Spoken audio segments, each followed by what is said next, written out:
This is Hannibal here from the HannibalTV.com with a quick daily wrestling news update. Ricochet is done with WWE now as of Raw. Apparently, he is most likely going to AEW.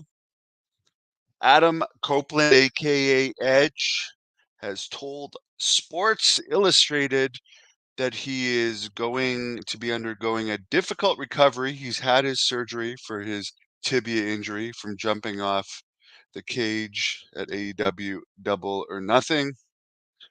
However, he's not going to be apparently going to shows. I mean, it's just a leg injury, but AEW gives people, they don't make them come to shows when they're injured, which sometimes makes them go cold. But in MJF's case, he popped a rating his first time back after the injury. So maybe they're hoping something similar to that will happen with Edge. Dax Hartwood from FTR is also injured with some type of hematoma. And apparently, even though only one of them's injured, both of them are going to be off until Dax is cleared to wrestle again, which apparently could be a while. AEW Rampage only did a 0.09 rating last Friday night. The main event was Serena Deb versus Mina Shakuwawa. And I know I'm probably pronouncing it wrong, but apparently this was the lowest male viewership they ever had. And probably one of the reasons is they keep featuring Japanese wrestlers for the low viewership as if like everybody follows New Japan, which by the way, New Japan is at its lowest popularity and possibly ever right now. And when Tony Khan puts these Japanese wrestlers on, I don't even know if she's from there, but it happens all the time in AEW with these New Japan guys. Like they expect like people from North America to care. And anyways, I'm not going to go into a rant on that, but I don't expect this trend to change with AEW ratings. And I listened to Wrestling Observer Radio today, and Dave Meltzer pointed out they still haven't signed a new TV deal.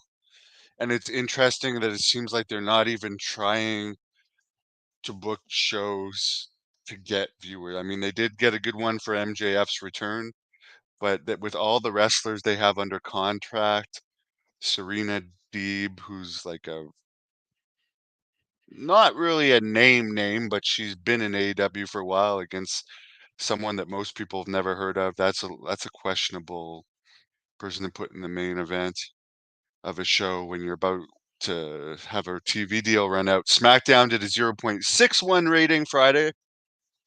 That was down from the previous SmackDown. Hikayala.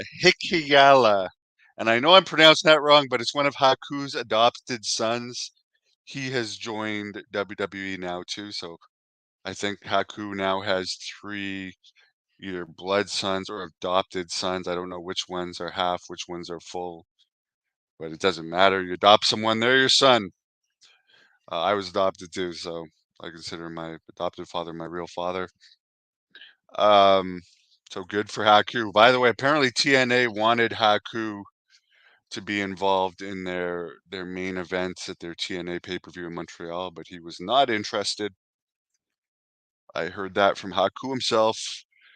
Tyson Fury made $100 million for his last fight in Saudi Arabia, even though the fight itself did not draw anywhere near $100 million. So Tyson Fury is getting that big Saudi Arabia money. Conor McGregor has 2 fights left on his contract after this one that's supposed to happen at the end of the month.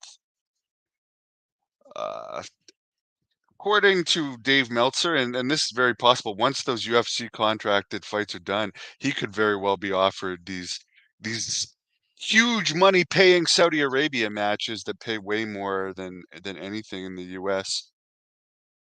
Also, what I heard Meltzer talking about, it looks like Motor City Machine Guns, who left TNA recently, could be in AEW. If they are, they're just not being used yet. Nobody in AEW is apparently even wrestling 50 matches a year. It's a real easy schedule in AEW. Apparently their Fight Forever game is selling in some stores now for $3. $3. And there's no plans at this point to do a second video game. Baron Corbin has not been fired from WWE, by the way. He's just not being used. Mop Shop liked the skit that we did. Very good. If you want to watch it, the link is in the description.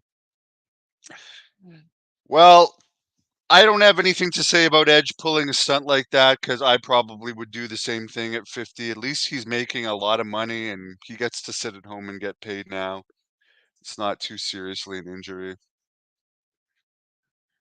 Making a joke about Haku's sons. Haku, I mean, with all of his family being put in WWE now, there's more Samoans in WWE now than ever.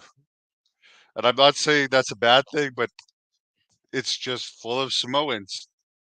I mean, they even signed Jacob Fatu, who has a lot of matches on this channel. Um, so yeah, The Rock's influence is showing there. Haku is related to The Rock's uncle.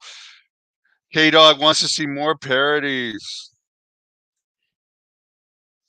Thank you for all the. I'm glad everyone liked that skit that we did. If anyone hasn't seen it, it's in the description of this video. I'm heading off to the gym right now. Wish everyone a great day. Hit that like button.